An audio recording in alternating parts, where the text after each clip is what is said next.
Class fifth subject science. इससे पहले episode में हमने पढ़ा था साइंस का first lesson plants and animals.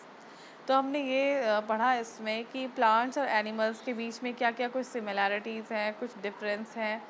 तो वही सब इसमें बताया गया था। ग्रोथ बताई गई थी, किस तरीके से एक एनिमल एक ह्यूमन बीइंग की ग्रोथ होती है, उसी तरीके से प्लांट्स को भी बताया था। तो इसी में हम आगे बढ़े थे और हमने इसमें कुछ थिंग्स टू रिमेंबर किया था, पढ़ा था। आज हम आगे बढ़ेंगे। इसी की एक्सरसाइज है पेज नंबर 7 में। पेज नंबर 7 में हम पढ़ेंगे इसका फिल इन द ब्लैंक्स। तो आप ध्यान से सुनिएगा, पहले समझ लीजिएगा। जो भी इसका आपको आंसर बताया जाएगा पहले आप उस लेसन को पढ़ लेना, उसी पेज नंबर को आपको बताएंगे जहाँ पे आपको इसका आंसर मिलना है। एक बार मैं आपको बताऊंगी और मैं आपको बोर्ड में सिर्फ इसका जो आपका ऑप्शन आएगा वो लिखवाऊंगी, बाकी आपने पूरा लिखना है। जैसे 1 नंबर पे है the factor which causes the plants and animals to react is called. उस फैक्टर को क्या बोलते हैं जिससे एक प्लांट और एनिमल रिएक्ट करते हैं या जिससे उनमें रिएक्शंस होते हैं। तो वो मैं आपको अभी बताती हूँ कि मैंने आपको बताया अभी 1 वाला, वो कौन, उस फैक्टर को क्या बोला जाता है जिसमें प्लांट्स और एनिमल्स रिएक्ट करते हैं या फिर जिसके प्लांट्स और एनिमल्स प्रतिक्रिया देते हैं, तो उसको बोला जाता है स्टिमुली।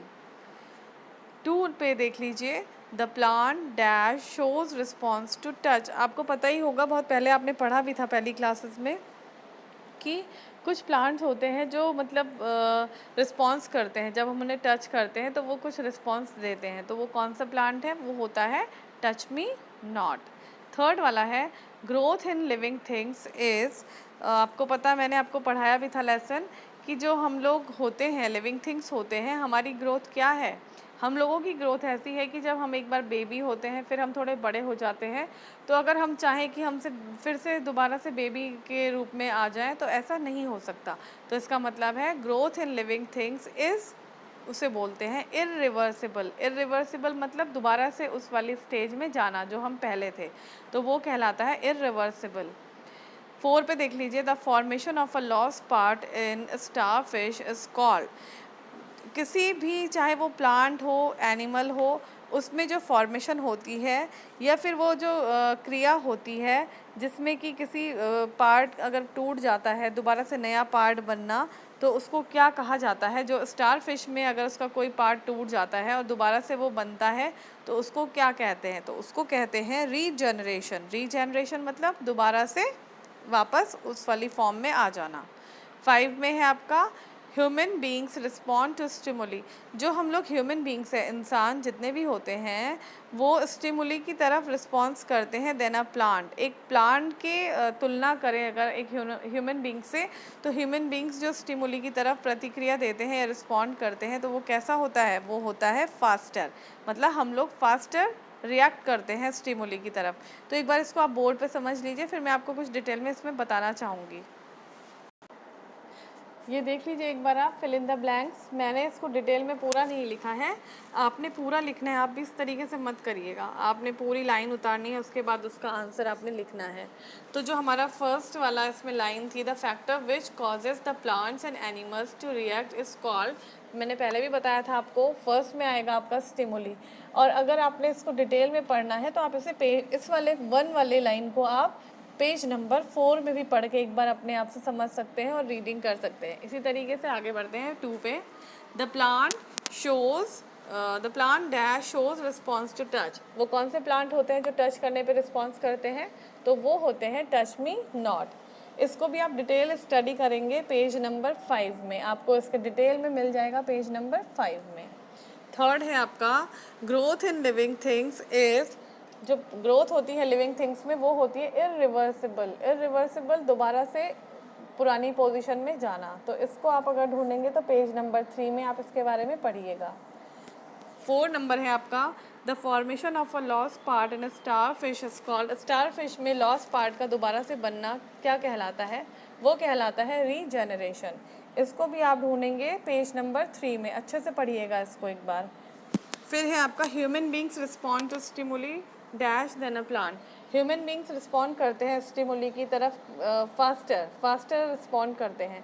इसको आप ढूंढिएगा पेज नंबर 6 में, लास्ट लाइन है, लास्ट 3 लाइन है, आप इसको अच्छे से पढ़िएगा। और आप ये सोच रहे होंगे कि मैंने यहाँ पे इसको स्मॉल लेटर में लिखा है, फर्स्ट लेटर। ये स्मॉल लेटर में इसलिए है क्योंकि ये आपका आंसर है फिल इन द ब्लैंक्स का, और ये कहीं पे बीच में आ रहा है, कहीं पे ये लास्ट में आ रहा है, इसलिए ये स्मॉल है।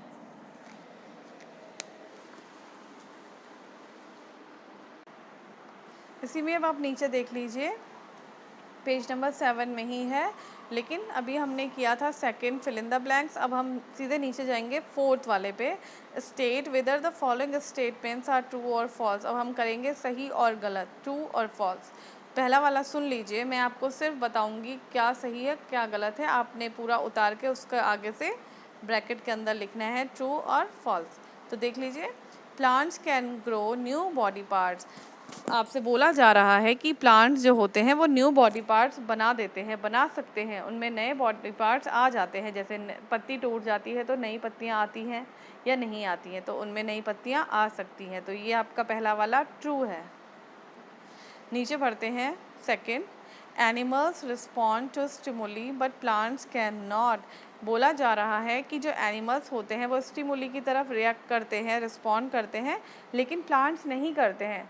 तो ये बिल्कुल गलत है, क्योंकि प्लांट्स भी रिस्पॉन्ड करते हैं स्टिमुली की तरफ। जैसे कि अभी आपको बताया था, touch me not, plant respond करता है जब हम उसे टच करते हैं। तो दूसरा वाला आपका फॉल्स है। नीचे बढ़ते हैं थर्ड पे, human beings and animals stop growing after a certain period of time while plants grow through out their lives. बोला जा रहा है कि जो ह्यूमन बींग्स और एनिमल्स होते हैं उनकी ग्रोथ एक सर्टेन पीरियड के बाद आकर रुक जाती है। वो एक मतलब टाइम जब हो जाता है, मतलब एक सर्टेन जो पीरियड हो जाता है लाइफ का, उसके बाद उनकी ग्रोथ स्टॉप हो जाती है। लेकिन जो प्लांट्स होते हैं वो पूरी जितनी उनकी लाइफ होती है उसमें वो ग्रोथ करते रहते हैं। तो ये सही है या गलत है? ये बिल्कुल गलत है। प्लांट्स की भी अपनी एक सर्टेन पीरियड होता है जब तक वो ग्रोथ करते हैं। तो आपका थर्ड वाला फॉल्स है। फोर वाले पे चलते हैं, hydra and starfish show regeneration. जो हाइड्रा और स्टारफिश होती है उनमें रीजनरेशन होती है। रीजनरेशन मतलब रीजनरेट करना, मतलब पार्ट्स को दोबारा से बनाना। अगर कोई पार्ट टूट गया, ब्रेक हो गया, तो वो दोबारा से उसमें आ जाता है। तो सही या गलत? ये बिल्कुल सही है, ट्रू है 4 वाला। 5 में देखते हैं, some parts of human beings and animals show regeneration. कुछ पार्ट्स होते हैं ह्यूमन बींग्स के, हम लोग जो हैं हमारे, और एनिमल्स के कोई ऐसे पार्ट्स होते हैं बॉडी में जो रीजनरेट हो जाते हैं, मतलब दोबारा से वो डेवलप हो सकते हैं। जैसे अगर हम लोग अपने नेल्स काटते हैं तो कुछ टाइम बाद वो फिर से बड़े हो जाते हैं, हम हेयर कट करवाते हैं कुछ टाइम बाद वो फिर से आ जाते हैं। तो इसका मतलब है कि हमारे बॉडी में कुछ ऐसे पार्ट हैं जो रीजनरेट हो सकते हैं। तो 5 वाला भी आपका ट्रू है।